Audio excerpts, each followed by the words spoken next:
آپ صبح شام جو چیز دیکھ رہے ہیں، حرام تصویریں، نامحرموں سے ارتباط، انسان کو پتہ نہیں ہے سامنے اپنے، اور دنیا کو پتہ نہیں ہے۔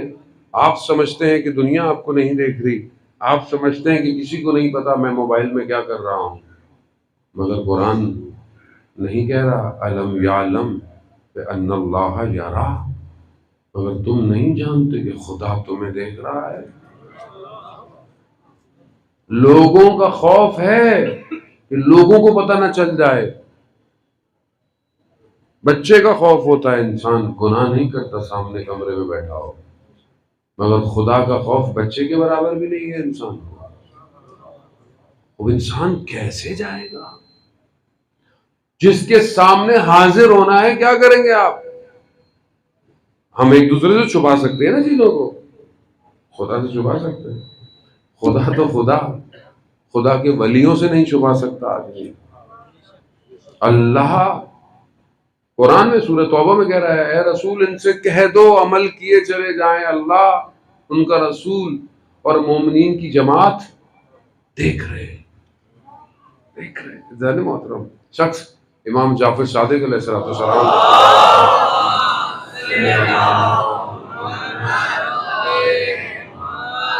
امام کی خدمت میں حاضر ہوتا ہے، امام کا چاہنے والا ہے، امام سے ملتا ہے، امام پوچھتے ہیں تمہارے بھائی کے حالات کیا ہیں، احوال کیسا ہے؟ ہم والا ٹھیک ہے، مگر آپ کے معاملے میں احتیاط کرتا ہے۔ یعنی کیا؟ یعنی آپ حق پر ہیں یا نہیں ہیں، احتیاط پہ عمل کرتا ہے۔ امام نے کہا اچھا، اس سے کہنا کہ اس نے فلانی جگہ فلانے سفر میں فلانے درخت کے نیچے احتیاط کیوں نہیں کی؟ اب اسے تو پتا نہیں تھا کہ کیا معاملہ ہے، یہ اپنے بھائی کے پاس گیا، اس نے بتایا کہ میں مولا کی خدمت میں گیا تھا، مولا تمہارا پوچھ رہے تھے، میں نے ایسے ایسے کہا، مجھے مولا نے کہا کہ فلانے درخت فلانی جگہ تم نے احتیاط نہیں کی، ماجرا کیا ہے؟ جیسے ہی اس نے سنا اس کے چہرے کا رنگ اڑ گیا۔ بولا کیا ہوا؟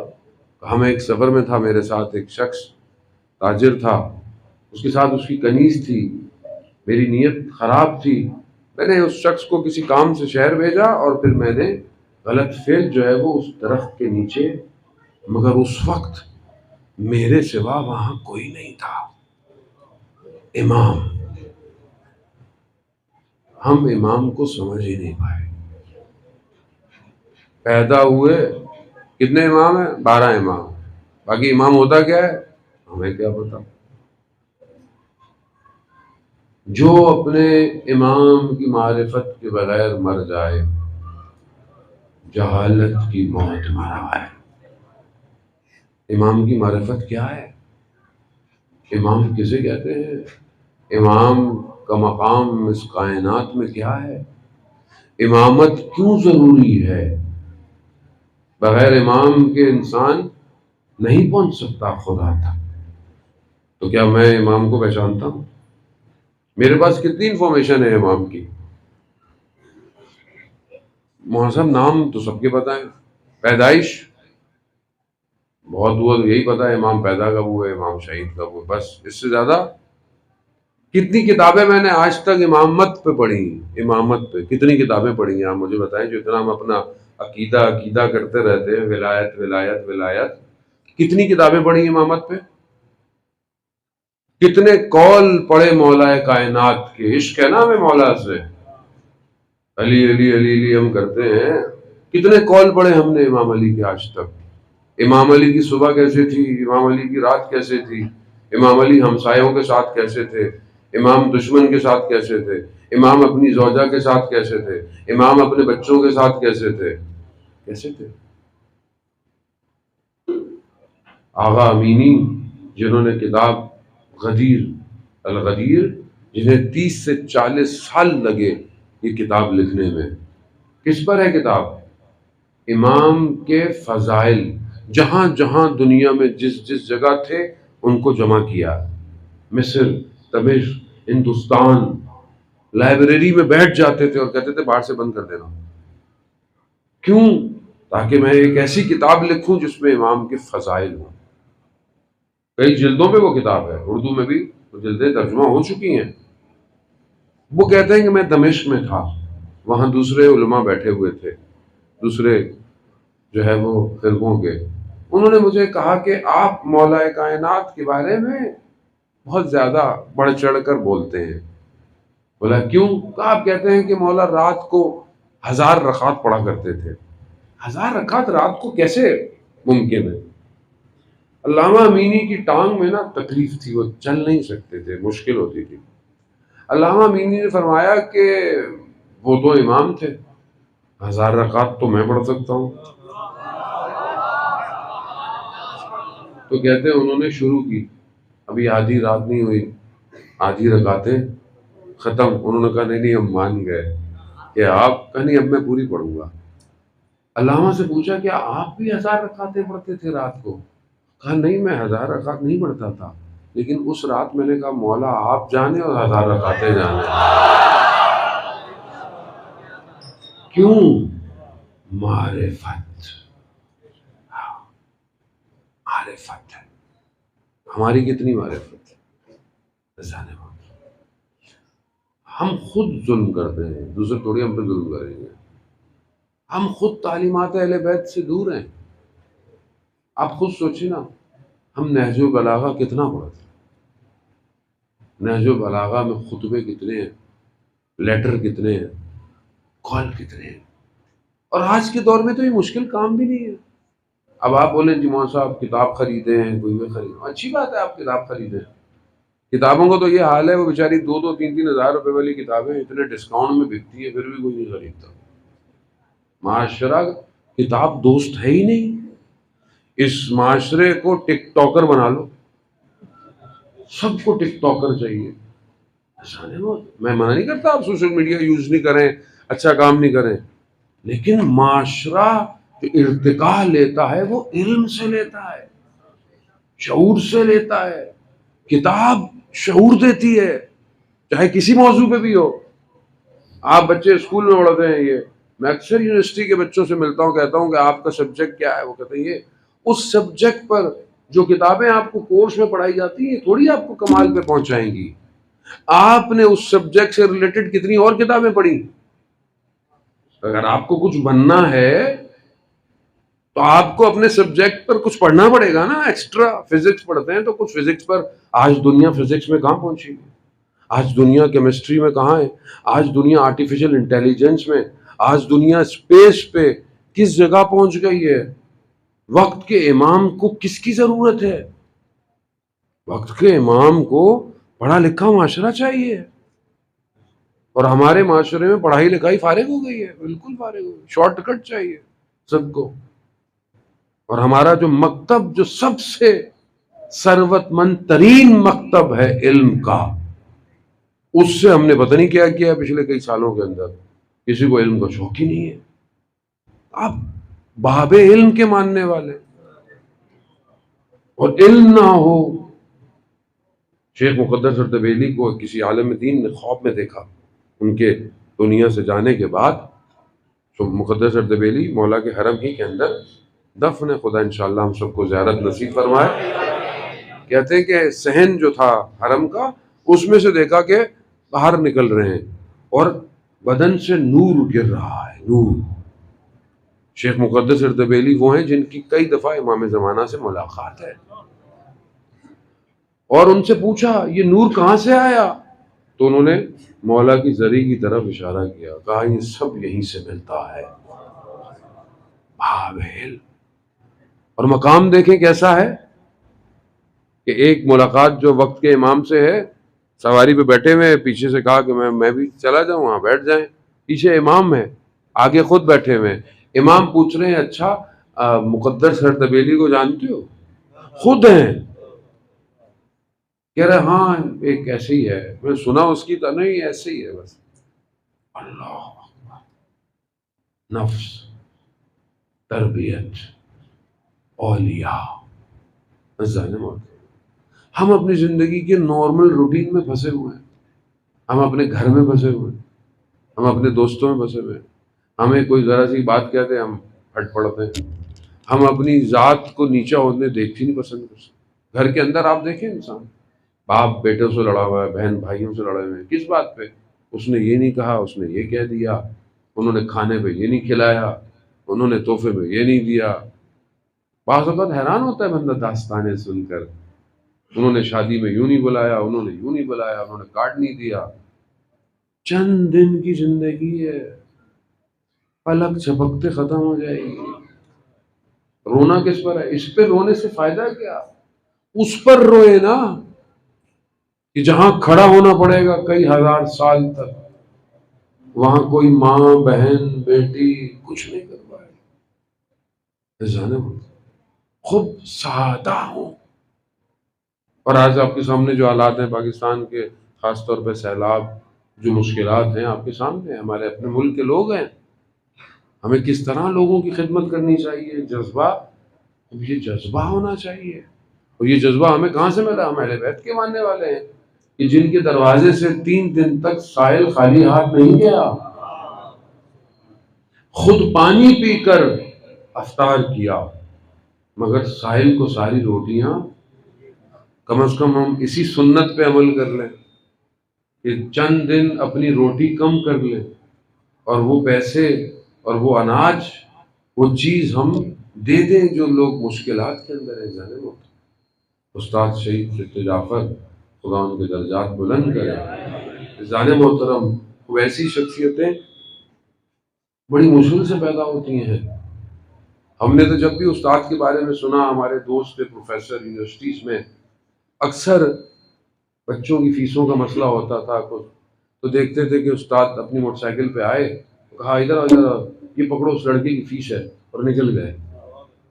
یعنی کتنوں کے گھر کوئی کچھ دیتا تھا تو استاد نہیں لیتے تھے، ایڈریس دے دیتے تھے، جاؤ فلانے گھر میں ضرورت ہے، یہ چاول وہاں پہنچا دینا، یہ گندم وہاں دے دینا۔ اور یہاں میں ہوں، میں اپنی ذات میں پھنسا ہوا ہوں، میں اپنے آپ کو، اپنے گھر کو، پہلے میں خود تو پورا ہو جاؤں۔ کہاں پہ آدمی استاد بنتا ہے؟ زندہ رہتے ہوئے تو ہر کوئی استاد ہوتا ہے، شہادت کے بعد استاد ہونا آسان نہیں ہے۔ اس کا مطلب ہے کہ وہ کہیں نہ کہیں حاکم ہے، کہیں نہ کہیں اس کی حکومت چل رہی ہے۔ یہ روح ہوتی ہے جو مرنے کے بعد احاطے میں لے لیتی ہے، یہ ہمارا اختیار نہیں ہے۔ لوگ کہتے ہیں آپ اتنے اچھے الفاظ بولتے ہیں، ہمارے اپنے الفاظ تھوڑی ہیں یہ۔ بہرحال استاد سے کوئی رابطہ ہے ٹوٹا پھوٹا سا، تو استاد کے لفظ اور شعر اور الفاظ میں جان ڈالنے والا، وہ کہیں نہ کہیں عالم برزخ سے کوئی لفظ ہمیں بھی دے دیتا ہے۔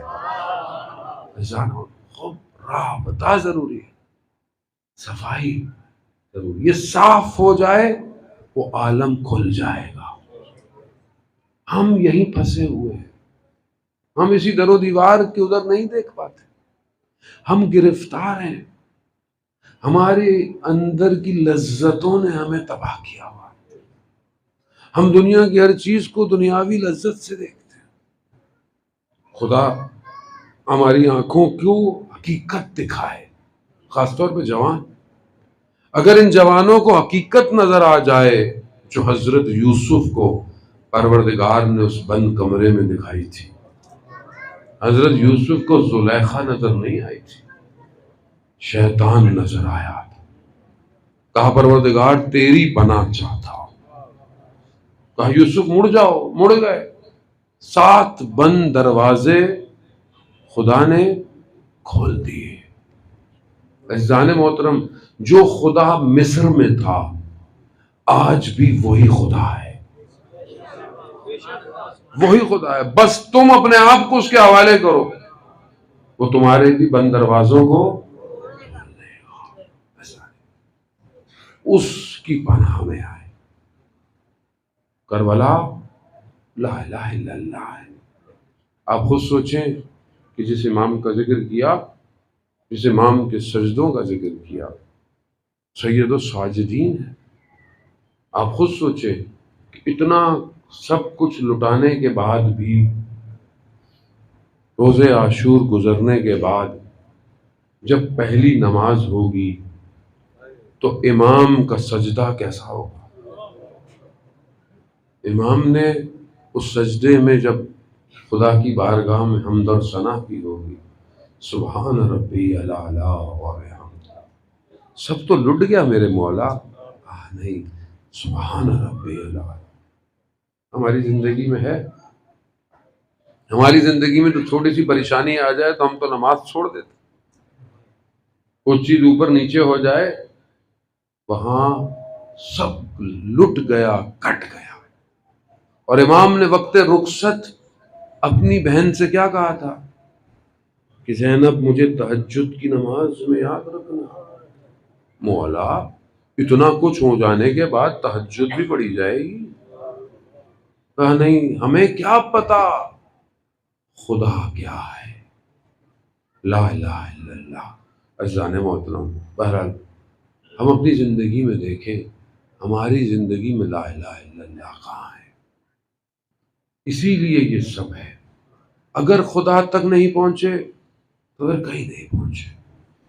سید الشہداء ہم سب کو خدا تک پہنچانے کے لیے کربلا آئے تھے۔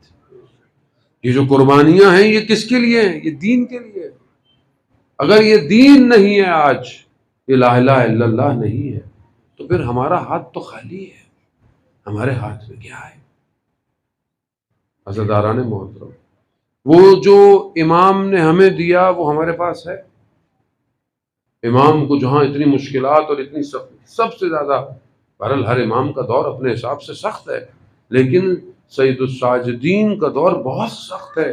کربلا کے بعد امام کو بالکل اجازت نہیں ہے، نہ نماز پڑھانے کی ہے، نہ جمعہ پڑھانے کی ہے، کسی چیز کی ہے، نہ کوئی درس دے سکتے ہیں۔ اس سختی کے دور میں تانے الگ ہیں، مشکلات الگ ہیں، اور مصیبتوں کا غم الگ ہے۔ اس کے باوجود امام نے صحیفہ سجادیہ کی تعلیم فرمائی، دعائیں پہنچائیں، دعاؤں کے ذریعے سب سے پہلے اہل بیت کی شان کو بلند کیا۔ ہر دعا درود محمد و آل محمد پہ شروع ہو رہی ہے۔ صلوات بھیجتے محمد صلی اللہ علیہ۔ درود کے ذریعے دعائیں، دعاؤں کے اندر سب کچھ امام نے بتایا ہے۔ لیکن کیا یہ صحیفہ سجادیہ آج ہمارے گھر میں ہے؟ گھر میں اگر ہو بھی تو میں نے کبھی کھولی؟ عزیزان محترم، میں اس لیے نہیں کہتا خدا نخواستہ کہ آپ کو تکلیف ہو، میں اس لیے کہتا ہوں کہ جو ہمارا اوریجنل ٹیکسٹ ہے، اوریجنل ٹیکسٹ ہمارا کیا ہے؟ قرآن، نہج البلاغہ، صحیفہ سجادیہ، یہ ہمارا اوریجنل ٹیکسٹ ہے۔ اور یقیناً احادیث کی کتابیں جو حبیب کبریا کی احادیث ہیں اور سب ائمہ کی حدیث ہیں، لیکن یہ بہرحال ایک ایسا ٹیکسٹ ہے جس پہ ہم اپنے آپ کو ریلائے کرتے ہیں۔ یہ اوریجنل ٹیکسٹ ہماری زندگی میں کہاں ہے؟ کب میں نے رات کو تہجد میں اٹھ کے ہاتھوں کو کھول کے صحیفہ سجادیہ کی کوئی دعا پڑھی؟ آیت اللہ عظمہ بہجت فرماتے تھے کہ ایسے علماء تھے جو رات کو تہجد میں قنوت میں دعائے جوشن کبیر پڑھتے تھے، دعائے ابو حمزہ پڑھتے تھے، مناجات خمسہ عشر مفاتیح الجناح میں بہت چھوٹی چھوٹی مناجات ہے، 5 منٹ کی بھی نہیں، اردو میں پڑھ رہے ہیں آپ، پڑھیں تو صحیح کہ امام ہمیں کیا دے رہے ہیں، خدا کو کیسے پکارنا ہے۔ یا غنی الاغنیاء انا افقر الفقراء، اے بے نیازوں میں سب سے بڑے بے نیاز، میں محتاجوں میں سب سے بڑا محتاج۔ ہاتھ خالی ہے، زندگی موت کا پتہ نہیں ہے۔ عزیزان موت، آج زندہ ہیں، ابھی زندہ ہیں، اترے مر جائیں، کچھ نہیں پتا کیا لے کے جائیں گے، کیا ہے ہمارے پاس۔ اپنی زندگی کو غنیمت جانے اور اس کی بارگاہ میں سجدوں کو طلانی کرے۔